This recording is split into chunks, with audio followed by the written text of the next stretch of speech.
ప్రియులారా, దయచేసి గమనించండి. ఇక్కడ 22వ వచనం నుంచి కూడా మనం జాగ్రత్తగా గమనించినట్లయితే ఈ వ్యతిరేకత, యేసుక్రీస్తు వారి యొక్క వాక్యాన్ని అంగీకరించినటువంటి వారి పట్ల వ్యతిరేకత ఎలా ఉంది అనే విషయం మనం చాలా చక్కగా ఇక్కడ మనం గమనించవచ్చు. ఇందులో భాగంగా ఎప్పుడైనా మనం ఒక విషయం బాగా గుర్తుంచుకోవాలి. అదేంటంటే అపోస్తుల కార్యాలు మనం ఒక సందర్భాన్ని మనం చూద్దాం. అపోస్తుల కార్యాల్లో 17వ అధ్యాయంలో 32వ వచనం. అపోస్తుల కార్యాలు 17వ అధ్యాయం 32వ వచనం మనం చూస్తే, మృతుల పునరుత్థానమును గురించి వారు వినినప్పుడు కొందరు అపహాస్యము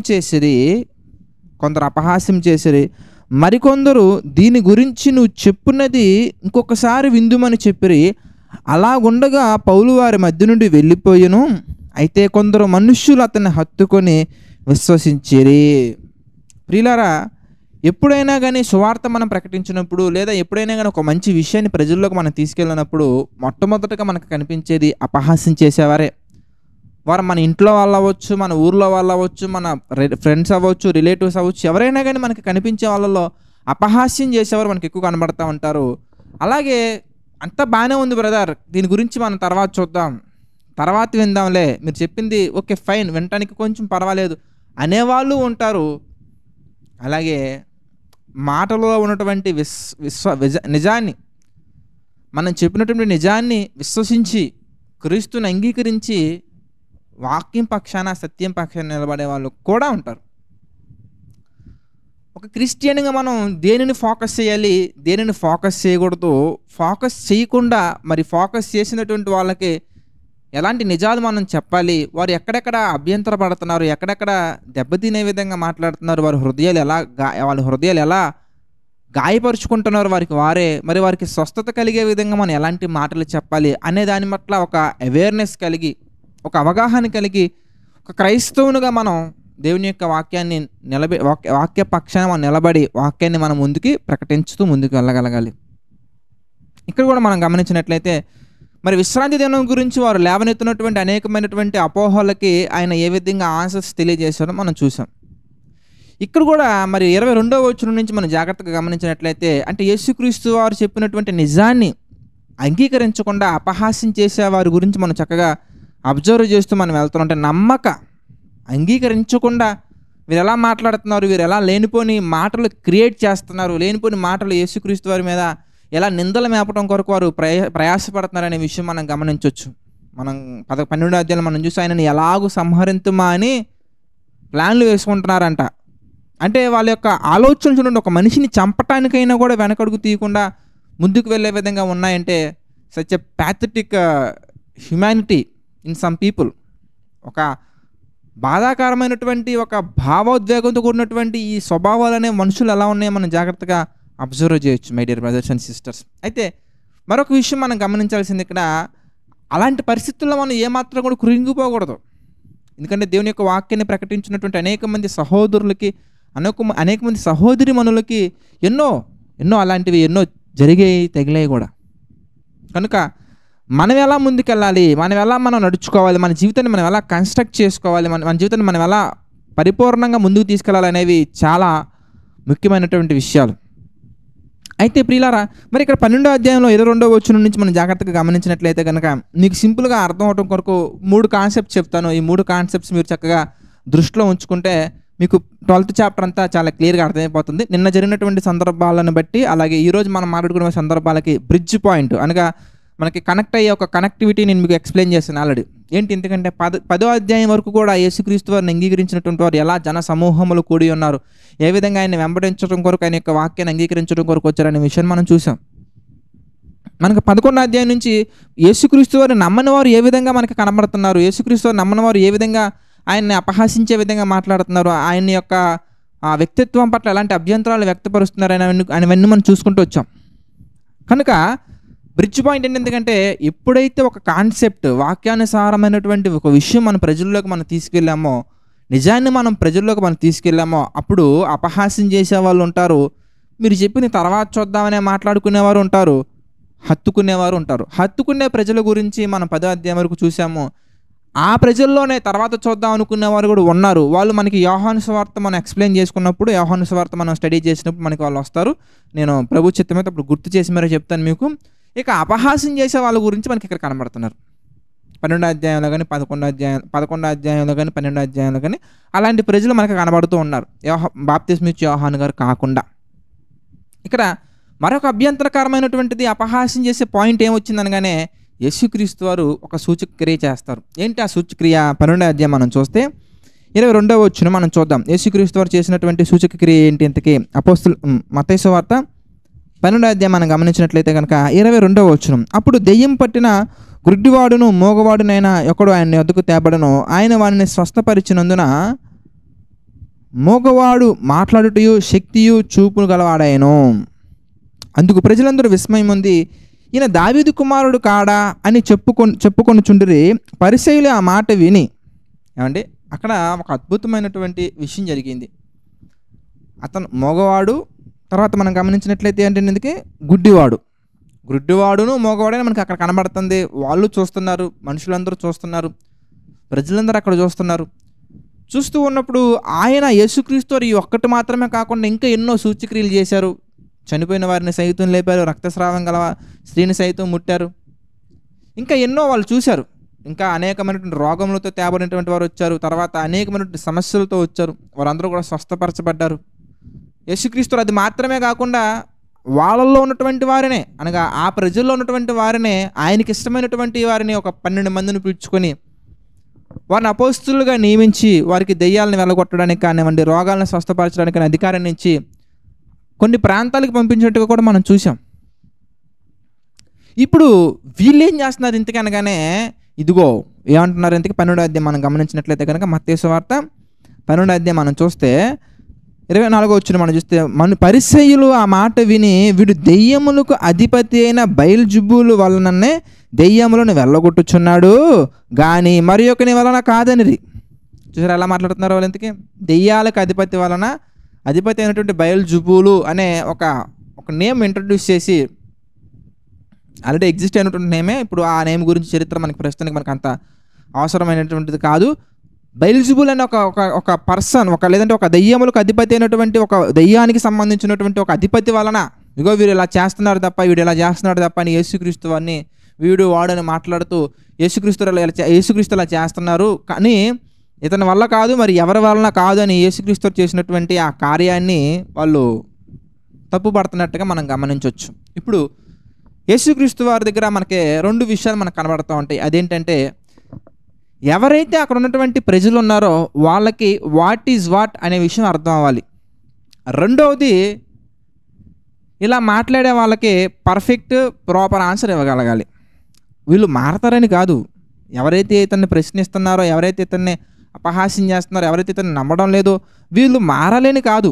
ఎందుకంటే వాళ్ళు మారతారా లేదా అనేది మనకి 13, 14, 15 అధ్యాయాల్లో మనకు కనబడుతుంది. వాళ్ళ గురించి దేవుడు తీసుకునే ప్రికాషన్స్ కానీ, వారి పట్ల దేవుని ప్రణాళిక కానీ మనకి 13, 14, 15 అధ్యాయాల్లో మనకు కనబడుతుంది, మనం చూద్దాం. కానీ ఎవరైతే యేసుక్రీస్తు వారిని అంగీకరించడానికి సిద్ధంగా ఉన్నారో వారి యొక్క విశ్వాసాన్ని దెబ్బతీసే విధంగా వేరే మాటలు ఉన్నాయి కనుక వాళ్ళకి ప్రాపర్గా అర్థమయ్యేలా చెబుతూ అక్కడ ఏం జరిగింది, ఏం జరగలేదు అని వారు క్రియేట్ చేసినటువంటి ఆ అపోహలకి అవగాహన కల్పించే విధంగా ఒక స్పష్టత ఇవ్వవలసినటువంటి బాధ్యత ప్రతి బోధకుని మీద ఉంది అని యేసుక్రీస్తు వారు వాక్యాన్ని బోధించే ప్రతి బోధకునికి ఒక మాదిరి అక్కడ ఉంచినట్టుగా మనం గమనించవచ్చు. అందుకే మొట్టమొదటిగా ఇలాంటి వారికి జవాబిస్తున్నారు. తర్వాత అర్థమయ్యే విధంగా మాట్లాడుతూనే, అసలు ఏం జరిగింది అనే విషయాన్ని అర్థమయ్యేలా మాట్లాడుతూనే ఇలాంటి వారికి ఒక అవగాహన కల్పిస్తూ, ఎవరైతే అపహాస్యం చేస్తున్నారో వాళ్ళకి ఆన్సర్ చెప్తూ అవగాహన లేని వారికి ఎలా అవగాహన కల్పిస్తున్నారో మనం ఇక్కడ గమనించవచ్చు. అలాగే ఒక అద్భుతమైనటువంటి ఒక కాన్సెప్ట్ కూడా యేసుక్రీస్తు వారు ఇక్కడికి ఇంట్రడ్యూస్ చేస్తారు. ఏంటి ఎందుకంటే, ఆత్మ సంబంధమైనటువంటి పాపము, పరిశుద్ధాత్మకు విరోధమైనటువంటి పాపము అనే కాన్సెప్ట్ అనే ఒక విషయాన్ని కూడా యేసుక్రీస్తు వారు మనకి అక్కడ చాలా స్పష్టంగా క్లియర్గా ఎక్స్ప్లెయిన్ చేస్తారు. మరి అపవాది వలన లేదంటే దెయ్యములకు అధిపతి వలన యేసుక్రీస్తు వారు దెయ్యాలను వెళ్ళగొడుతున్నారా, లేదంటే ఎలా వెళ్ళగొడుతున్నారు అనే దానికి ఆయన ఒక చక్కటి సమాధానం నేను ఎక్స్ప్లెయిన్ చేస్తూ ఒక 2-3 పాయింట్లు మనకి క్లియర్ అవగాహన రేకెత్తిస్తారు. అక్కడ మనం చూద్దాం. ఫస్ట్ పాయింట్ ఏంటంటే, my dear brothers and sisters, మత్తయి సువార్త 12వ అధ్యాయం మనం జాగ్రత్తగా గమనించినట్లయితే మత్తయి సువార్త 12వ అధ్యాయం, ఆయన వారి తలంపులను ఎరిగి 25వ వచనం, ఆయన వారి తలంపులను ఎరిగి వారితో ఇట్లనెను, తనకు తానే విరోధముగా వేరుపడిన ప్రతి రాజ్యము వేరైపోవును, తనకు తానే విరోధముగా వేరుపడిన ఏ పట్టణమైనను ఏ ఇల్లైనను నిలవదు అని మాట్లాడుతూ, సాతానును వెళ్ళగొట్టిన యెడల తనకు తానే విరోధముగా వేరుపడును, అట్లయితే వాని రాజ్యం ఎలాగ నిలుచును? ఏమండి, ఎప్పుడైనా ఒక రాజ్యంలో ఉన్నటువంటి ఒక అధికారి ఆ రాజ్యంలో ఉన్న మరో అధికారిని వేరుపరిచే విధంగా మాట్లాడితే చీలికలు ఏర్పడి ఇంటర్నల్ పాలిటిక్స్ ఏర్పడిపోయి ఆ రాజ్యం కూలిపోతుంది, కానీ రాజ్యం ఎలా స్థిరపరచబడుతూ రాజ్యం ఎలా ముందుకెళ్తుందండి? ఒకవేళ అపవాదే వచ్చి ఇంకొక అపవాదిని వెళ్ళగొట్టే విధంగా ఉంటే అక్కడ అపవాదిని వెళ్ళగొడితే అపవాది రాజ్యం, సాతాను రాజ్యం ఎట్లా బలపడుతుంది? మీరు మాట్లాడే దాంట్లో అసలు లాజిక్కే లేదు. దేనికంటే ఒక రాజ్యం తనకు తానే వేరుపడితే రాజ్యం ఎలా నిలబడుతుంది? రాజ్యం ఎలా బలపడుతుంది? ఒక రాజ్యం బలపడాలంటే ఆ రాజ్యం వేరొక రాజ్యం మీదకి వెళ్ళాలి, కానీ ఆపోజిట్ కింగ్డమ్ మీదకి వెళ్ళాలి, కానీ ఆ రాజ్యం యుద్ధాలు చేసుకుంటే అప్పుడు రాజ్యం ఎలా స్థిరపడుతుందండి? మీరు ఆలోచించండి. ఒక కుటుంబంలో తండ్రి తల్లి వీరిద్దరు కొట్టుకుంటూ ఉంటే వేరే కుటుంబానికి మాదిరిగా ఉండగలరా? లేదంటే బయట వాళ్ళందరూ వచ్చి సలహాలు ఇచ్చి ఆ కుటుంబంలో తలకాయలు పెట్టి వేళ్ళు పెట్టి ఆ కుటుంబాన్ని ఇంకా నాశనం చేస్తారు? మీరు ఆలోచించండి. ఎప్పుడు కూడా భార్యాభర్తల మధ్య జరిగినటువంటి గొడవని ఎప్పుడైతే సమాజంలోకి మనం తీసుకెళ్తామో అప్పుడు సమస్యలు ఎక్కువ అవుతాయి, సొల్యూషన్ రాదండి. పెద్ద మనుషులు, వాళ్ళు వీళ్ళు, పోలీసులు, అధికారులు అనేక మంది వస్తూ ఉంటారు. వీళ్ళలో మంచివారు వస్తే పర్వాలా, కానీ మంచివారు మనకి ఎక్కడో 100లో 1-2 కనబడుతుంటారు, కానీ ఎక్కువ శాతం మంది మనకి ఎలా కనబడుతుంటారంటే ఆ సమస్యని చులకనగా తీసుకొని ఆ కుటుంబం ద్వారా ఆదాయం సంపాదించే ప్రయత్నం చేస్తారు తప్ప ఆ కుటుంబానికి జరిగిన అన్యాయాన్ని పూడ్చడం కోసం ఎవరు చూడరు. కనుక అన్యాయం జరగకుండా ఉండాలంటే ఫస్ట్ ఆఫ్ ఆల్ ప్రభువు చెప్పడానికి మనం నడుచుకోవాలి. సరే, జరిగిపోయింది, నడుచుకోకుండా ఉన్నందువలన జరిగిపోయింది. అప్పుడు మరలా దైవ సేవకుల దగ్గరికి వెళ్ళి, దేవుని బిడ్డల దగ్గరికి వెళ్ళి, ఇది ఇలా జరుగుతుంది, దీనికి సమాధానంగా మనం ఏం చేయాలని బైబిల్లో ఏం చెప్పబడిందో మనం తెలుసుకొని దాని ప్రకారంగా మన జీవితాన్ని ముందుకు తీసుకెళ్ళాలి. కానీ అనేక మందిని తీసుకొస్తే ఆ కుటుంబం చీలికలు ఏర్పడితే తప్ప ఆ కుటుంబంలో ఒక అద్భుతమైనటువంటి సమాధానం ఉండదండి. ఆ అద్భుతమైనటువంటి ఒక గొప్ప బలం అనేది ఆ కుటుంబంలో ఉండదు.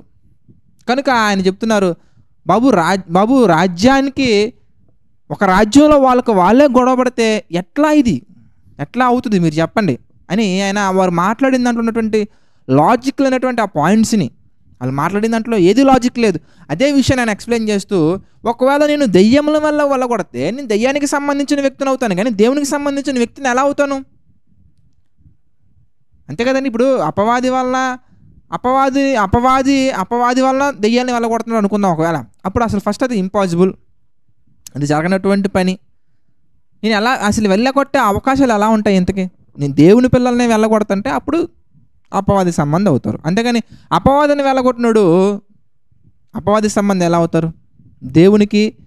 దేవుని రాజ్యానికి అపవాది రాజ్యానికి విరోధం ఉంటుంది, కానీ అపవాది రాజ్యానికి అపవాది, దేవుని రాజ్యానికి దేవుడు విరోధంగా ఉంటారండి? మీరు ఆలోచించండి.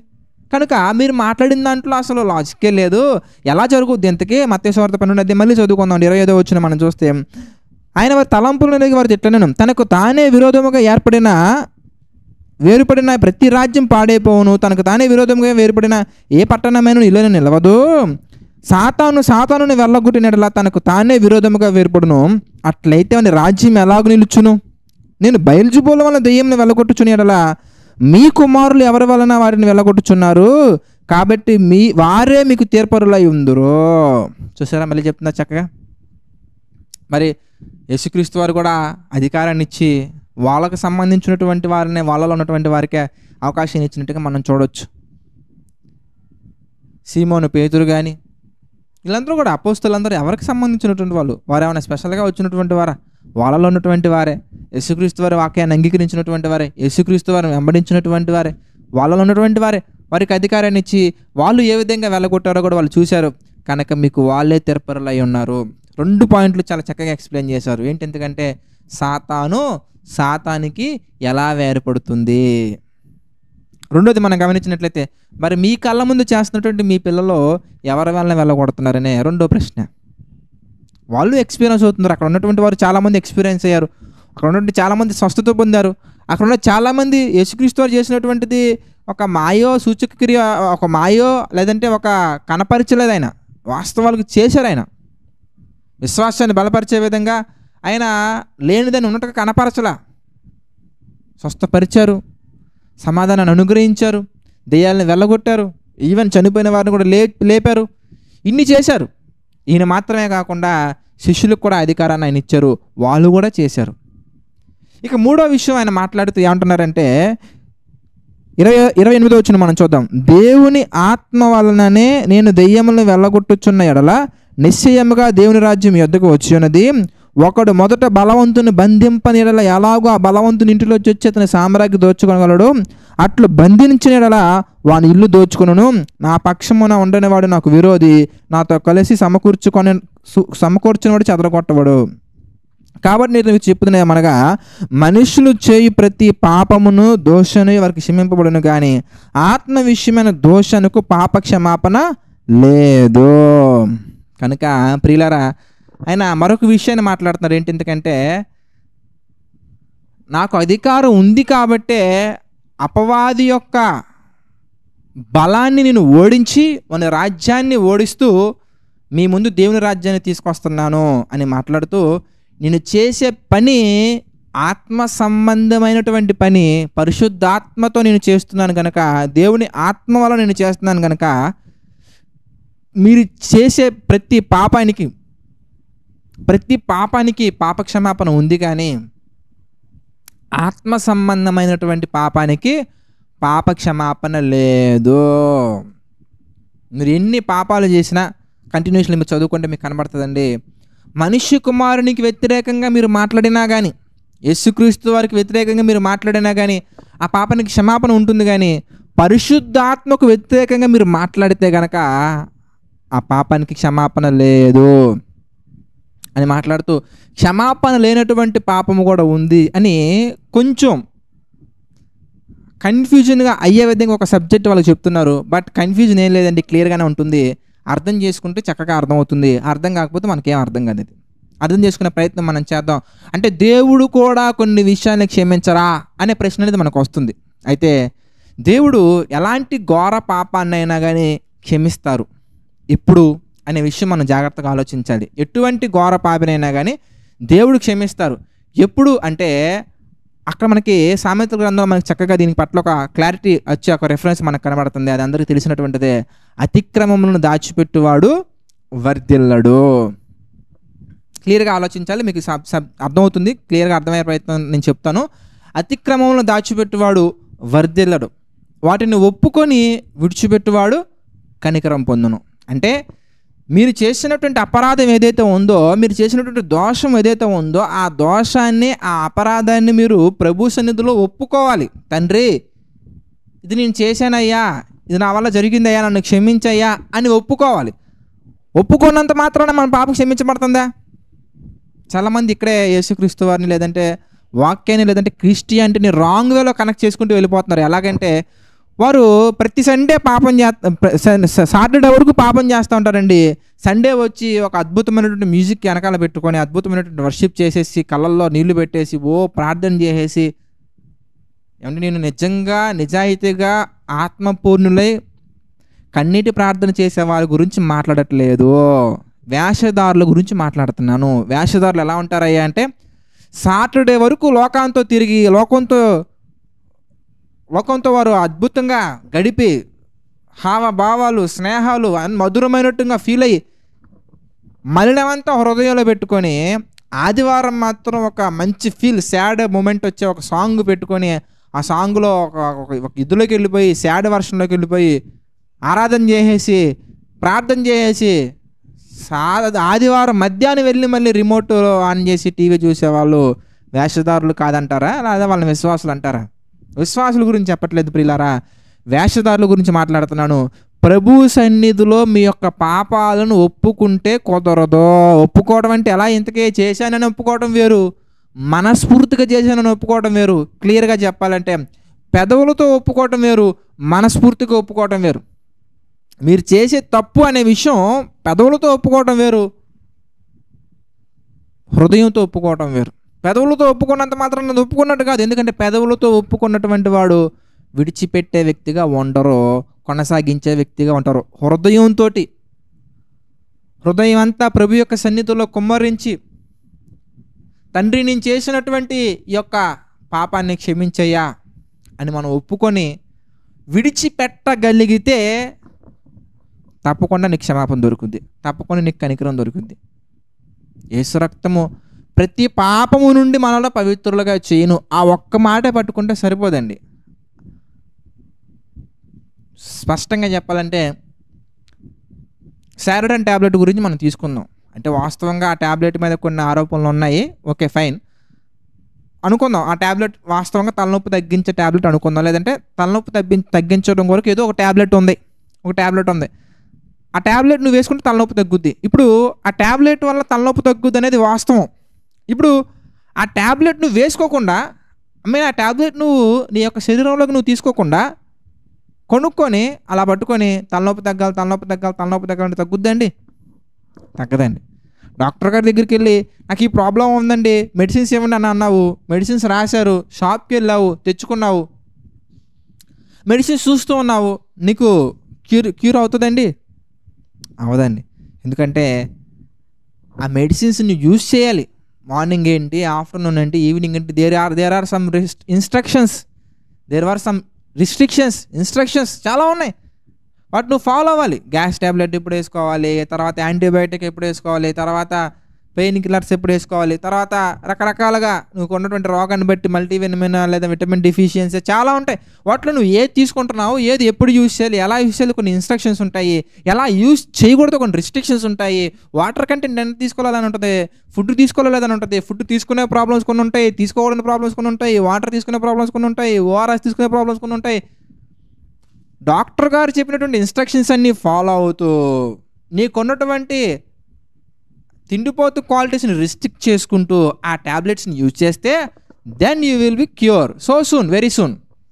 అవునంటారా కాదంటారా? అంతే కదండి.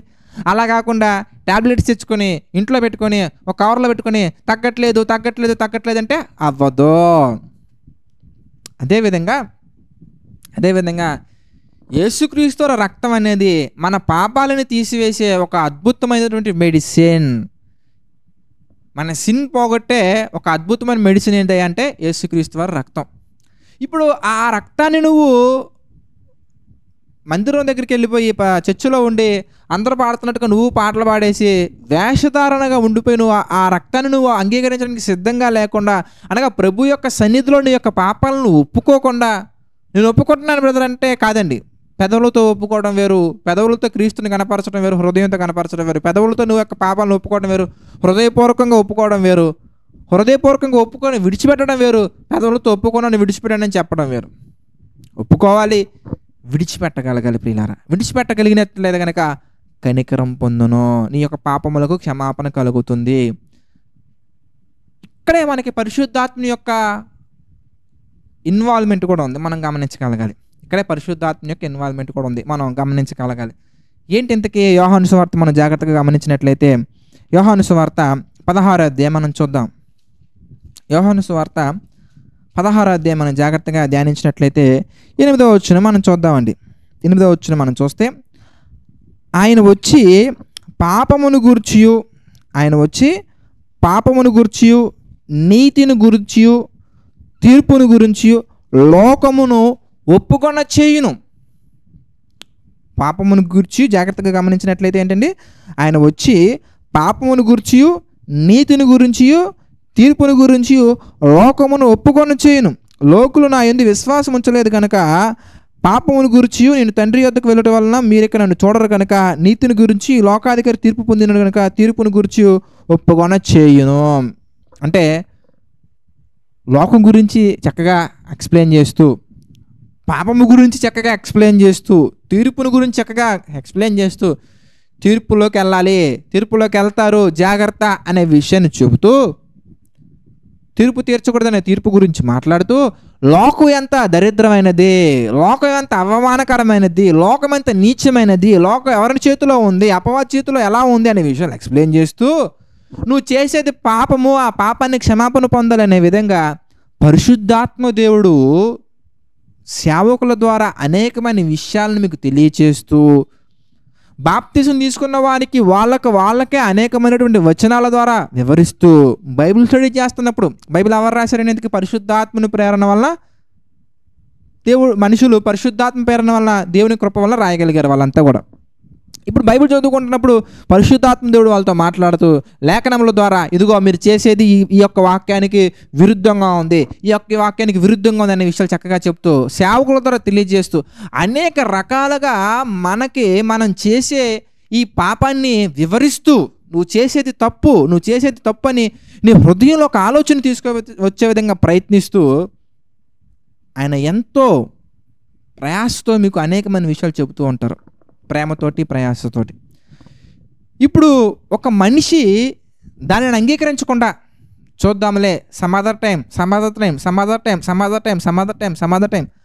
అని అంటూ వినే వ్యక్తిగా ఉంటే కనుక అతను పరిశుద్ధాత్ముని యొక్క విషయంలో పాపం చేస్తున్నాడు. ఎందుకంటే లోకమును గురించి, తీర్పును గురించి, పాపమును గురించి ఒక మనిషిని ఒప్పుకొని చేయటానికి ఆయన మనకి సహాయం చేస్తూ ఉన్నాడు కనుక ఆయన చూపించే ప్రేమను, ఆయన ఇచ్చే ప్రతి అవకాశాన్ని కూడా మనం ఏం చేస్తామంటే పక్కకు పెట్టుకుంటూ వెళ్ళే వాళ్ళగా ఉంటే కనుక పరిశుద్ధాత్మని విషయాన్ని మనం పాపం చేస్తున్నట్టు.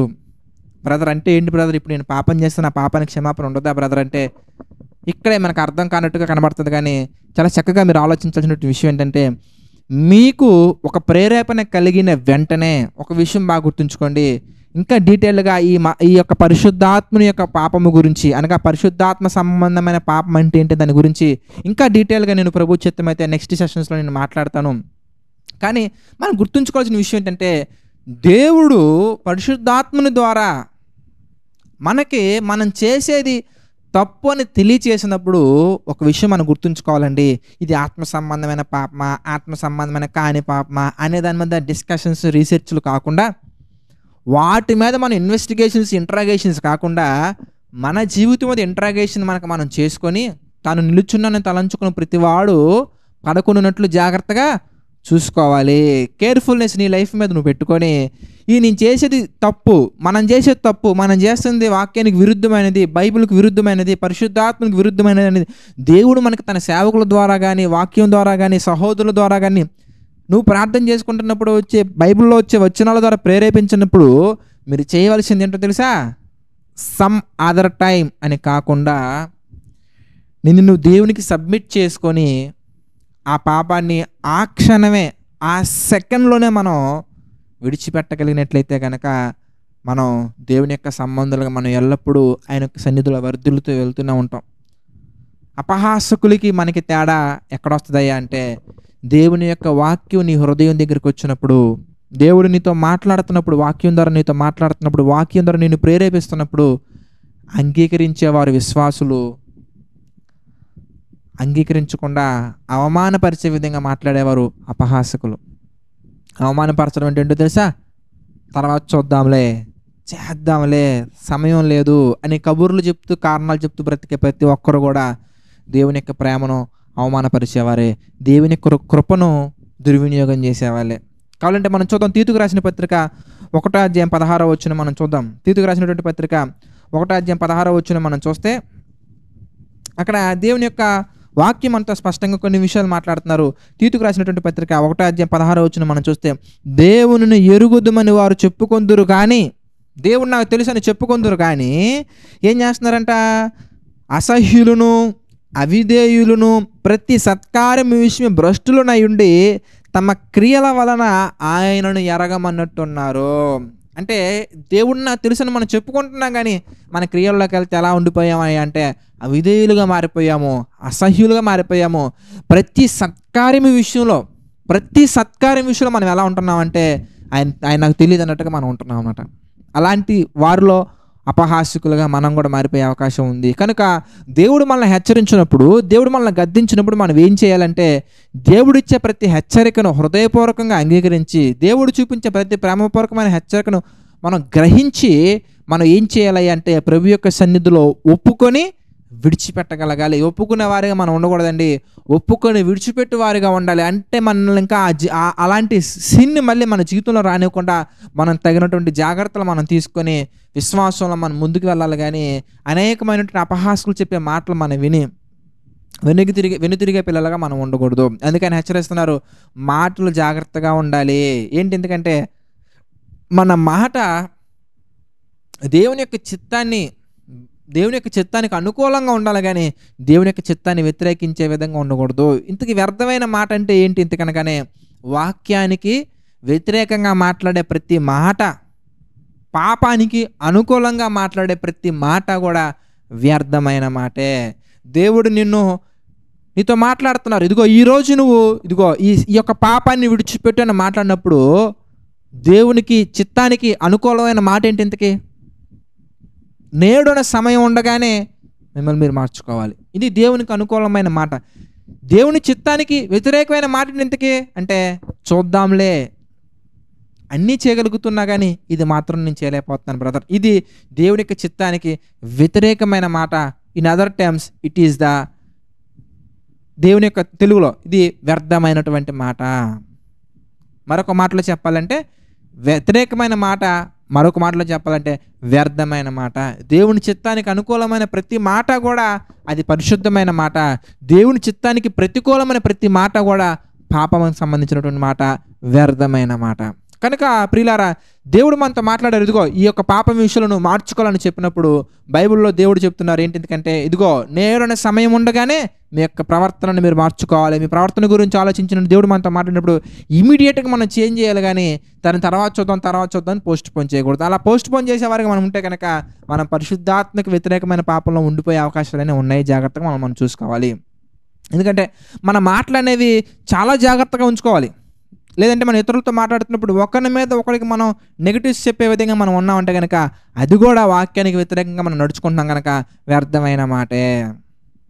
చూడండి, కొంతమంది ఎలా ఉంటారంటే ఇంట్లోనే ఒక అత్తకి ఇద్దరు కోడళ్ళు ఉంటారండి. అప్పుడు ఒక కోడలు ఏం చేస్తుందంటే అత్తకి ఇంకో కోడల గురించి నెగిటివ్స్ చెప్తూ ఉంటుంది. వాస్తవంగా ఇది వాక్యానికి వ్యతిరేకమైనటువంటి మాట. అత్తగారు కూడా ఎలా ఉంటారంటే ఒక కోడల గురించి మరో కోడలు చెప్పి అక్కడే ఇద్దరు ఆడపిల్లలే కానీ వ్యతిరేకమైన మాటలు చెప్పి ఇద్దరు అన్నదమ్ముల మధ్యలో గొడవలు పెట్టే విధంగా మాట్లాడుతూ ఉంటారు. తెలిసి చేస్తున్నారా అనే దాన్ని కూడా కనీసం విచక్షణారహితంగా మాట్లాడుతూ ఉంటారు కొంతమంది తల్లులు, అత్తలు అయితే కనుక దేవుని యొక్క వాక్యం సెలవిస్తుంది, ఇప్పుడు కూడా సహోదరుని మీద మీరు నేరం మోపడం కొరకు ప్రయత్నించకూడదు.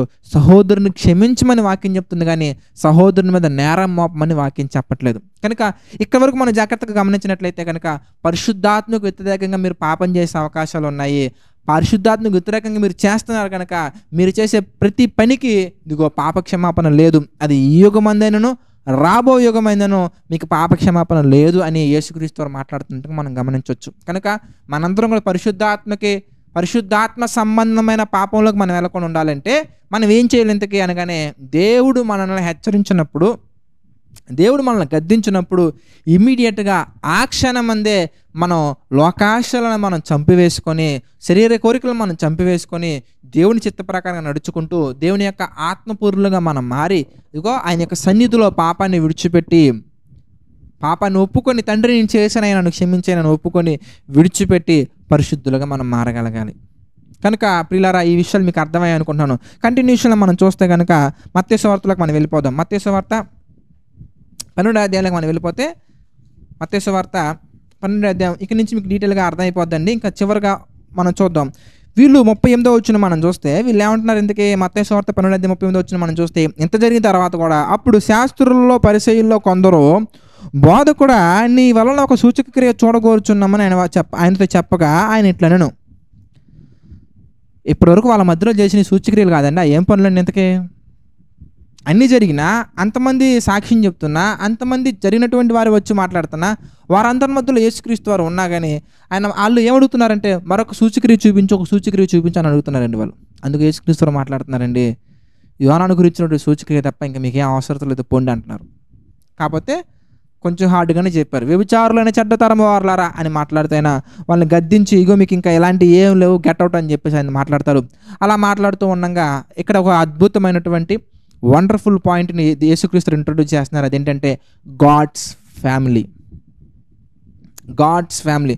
ప్రియులారా, యేసుక్రీస్తు వారి మాటలు మనం విన్నంత మాత్రాన మనం దేవుని పిల్లలుగా మారిపోవండి అని అంటారు. యోహాను సువార్త ఒక మాట మనం చూద్దాం. యోహాను సువార్త 1వ అధ్యాయం, యోహాను సువార్త 1వ అధ్యాయంలో ఒక మాట మనం చూద్దాం. యోహాను సువార్త 1వ అధ్యాయం మనం చూస్తే 12వ వచనం మనం చూద్దామండి. తన్ను ఎందరు అంగీకరించారో వారికి అందరికీ, అంటే ఆయన ఎంతమంది అయితే అంగీకరించారో వారికి అందరికీ, అనగా తన నామమందు విశ్వాసం ఉంచిన వారికి దేవుని పిల్లలగుటకు ఆయన అధికారమును అనుగ్రహించెను. ఎంతమంది అయితే యేసుక్రీస్తు వారిని అంగీకరించారో, యేసుక్రీస్తు వారిని అంగీకరించినటువంటి ప్రతి ఒక్కరికి, అనగా ఆయన మాటల్లో విన్నటువంటి వారికి కాదు, బాగా గుర్తుంచుకోవాలి, ఆయన మాటలు అంగీకరించినటువంటి వారికి ఆయన దేవుని యొక్క పిల్లలుగా ఉండే అధికారాన్ని మనకు అనుగ్రహిస్తున్నారు. అంటే దేవుడు యొక్క పిల్లలం మనం. అంటే మన తండ్రి ఎవరు ఇంతకీ? దేవుడు. అంటే మన కుటుంబం ఏం కుటుంబం ఇంతకీ? ఓకే, చర్చిలో మనకి ఒక 10 ఫ్యామిలీస్ కనిపించవచ్చు, 10 కుటుంబాలు కనిపించవచ్చు. అవి శారీరకంగా ఇండివిజువల్ ఫ్యామిలీస్ అవి. కానీ ఆ 10 ఇండివిజువల్ ఫ్యామిలీస్కి తండ్రి ఎవరు ఇంతకంటే, ఆ 10 ఇండివిజువల్ ఫ్యామిలీస్ కనుక యేసుక్రీస్తు మన సొంత రక్షకునిగా అంగీకరించి, మరొక కండిషన్ కూడా యేసుక్రీస్తు 12వ అధ్యాయంలో చెప్తున్నారు, ఆ కండిషన్ కూడా సాటిస్ఫై చేయగలిగితే అప్పుడు ఆ 10 ఫ్యామిలీస్ కూడా, ఆ 10 ఫ్యామిలీస్కి హెడ్ ఎవరు ఇంతకంటే? దేవుడు.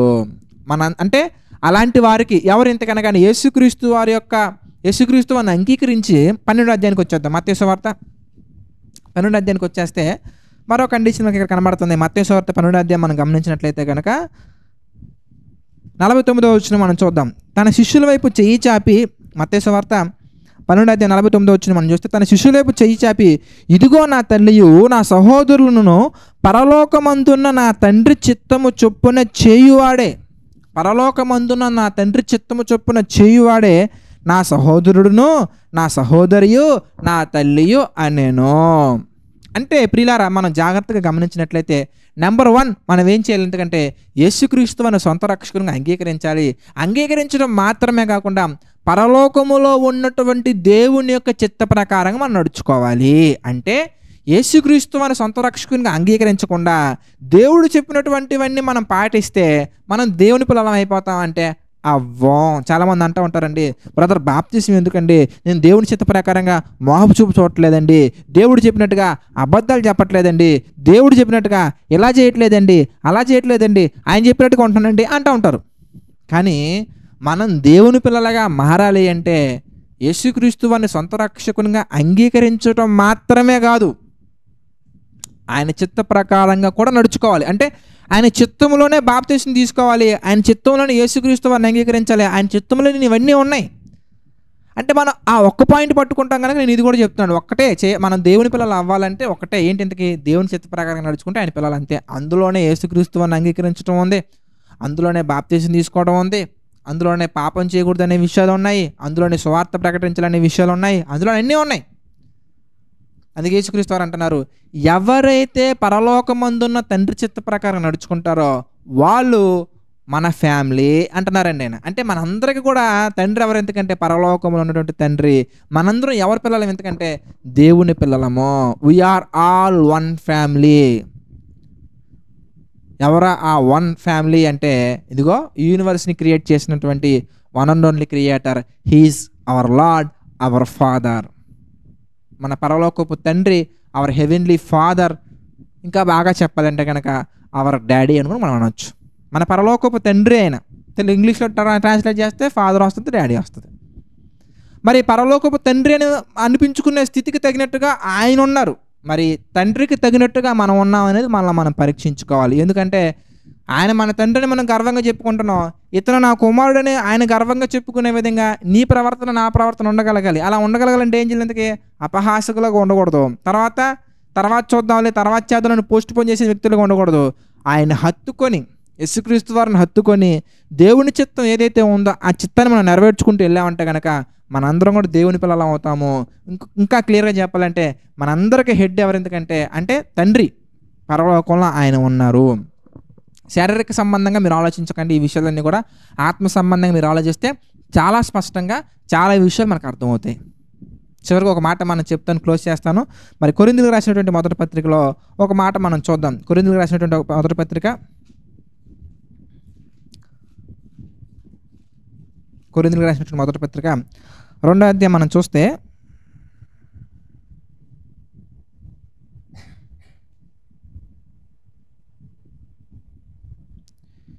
ఏమండి 10వ వచనం మనం చూద్దామండి. 10వ వచనం, మనకైతే దేవుడు వాటిని తన ఆత్మ వలన బయలుపరిచి ఉన్నాడు. ఆత్మ అన్నిటినీ దేవుని మర్మములను కూడా మనకి తెలియచేయుచున్నది అని మాట్లాడుతూ 14వ వచనం మనం చూద్దాం. కొరింథీయులకు రాసిన మొదటి పత్రిక 2వ అధ్యాయం 14వ వచనం మనం చూస్తే, ప్రకృతి సంబంధమైన మనుషుడు దేవుని ఆత్మ విషయంలో అంగీకరింపడు, అవి అతనికి వెర్రితనముగా ఉన్నవి, అవి ఆత్మానుభావం చేతనే వివేచింపదగును, కనుక అతడు వాటిని గ్రహింపలేడు. కనుక బైబిల్ని చదవాలంటే ఆత్మ సంబంధమైన జ్ఞానం చాలా క్లియర్గా ఉండాలి. ప్రకృతి సంబంధమైన జ్ఞానంతో మనం బైబిల్ చదువుకుంటే ప్రతి మాట మనకి వెర్రితనంగానే ఉంటుంది. కనుక ప్రియులారా, మనందరం కూడా ఆత్మ అందించే ప్రేమను బట్టి, ఆత్మ అందించే కృపను బట్టి, ఆత్మ చూపించే అవకాశాలను బట్టి, ఆత్మిచ్చే అవకాశాలను బట్టి ఈరోజు మనం పరిశుద్ధ గ్రంథాన్ని చదవగలుగుతున్నామంటే నిజంగా అది దేవుని యొక్క కృప, దేవుని యొక్క ప్రేమ. కనుక 12వ అధ్యాయం మొత్తం మీకు స్పష్టంగా నేను ఎక్స్ప్లెయిన్ చేశాను. స్టిల్ మీకు ఏమైనా క్వశ్చన్స్ ఉంటే కనుక సండే ఈవినింగ్ వర్షిప్ అయిపోయిన తర్వాత తప్పకుండా మీరు మీకు క్వశ్చన్ అండ్ ఆన్సర్ సెషన్ ఇవ్వడం జరుగుతుంది. కనుక ప్రతి ఒక్కరు కూడా గూగుల్ మీట్లో జాయిన్ అవ్వండి. ఆ క్వశ్చన్ అండ్ ఆన్సర్ సెషన్లో పార్టిసిపేట్ చేయండి. దేవుని చిత్త ప్రకారం అనేకమైన విషయాలు తెలుసుకోండి. ప్రార్థన చేసుకుందామండి. ప్రార్థన. ప్రేమగల తండ్రి, దయగల దేవ, అనేకమైన విషయాలు మాకు తెలియచేస్తూ మీ చిత్త ప్రకారం నడిపిస్తూ మమ్మల్ని ముందుకు తీసుకువెళ్తున్నందుకు కృతజ్ఞతాస్తుతులు చెల్లించుకుంటున్నాం తండ్రి. ప్రభువా, మత్తయి సువార్త 12వ అధ్యాయాన్ని ధ్యానించడానికి మీరు సహాయం చేశారు, నడిపించారు. అందును బట్టి మీకే మహిమ, ఘనత, ప్రభావాలు చెల్లించుకుంటున్నాం తండ్రి. ప్రభువా, ఆర్థిక, ఆరోగ్య, మానసిక సమస్యల్లో కృంగిన ప్రతి ఒక్కరిని మీరు జ్ఞాపకం చేసుకుంటండి. ప్రతి ఒక్కరికి మీ కృప తోడుగా ఉంచి నడిపించండి, సహాయం చేయండి తండ్రి. ప్రభా, ఈ యొక్క పరిచర్య నిమిత్తం పార్టిసిపేట్ చేస్తున్నటువంటి సహకారం నిలబడుతున్న ప్రతి ఒక్కరిని మీరు జ్ఞాపకం చేసుకోండి. ప్రతి ఒక్కరిని మీరు దీవించండి, బలపరచండి, ఆశీర్వదించండి తండ్రి. ప్రభా, మీ యొక్క నామానికి మహిమకరంగా మేము అందరం నడుచుకుంటూ అనేక మందికి తండ్రి, మరి ముఖ్యంగా విశ్వాసులకు మాదిరి నడుచుకునే విధంగా మా యొక్క జీవితాన్ని సరిదిద్దుకుంటూ ముందుకు వెళ్తూ సహాయం చేసి నడిపించండి తండ్రి. సమస్త మహిమ, ఘనత, ప్రభావాలు మీకే చెల్లించుకుంటూ ప్రతి ఒక్కటి మీ చిత్త ప్రకారంగా జరిగించమని వేడుకుంటూ మా ప్రభువును రక్షకుడైన యేసుక్రీస్తు వారి పేరిట యొక్క ప్రార్థన అడిగి వేడుకుంటున్నాము తండ్రి. ఆమెన్. అందరికీ వందనాలండి. God bless you all.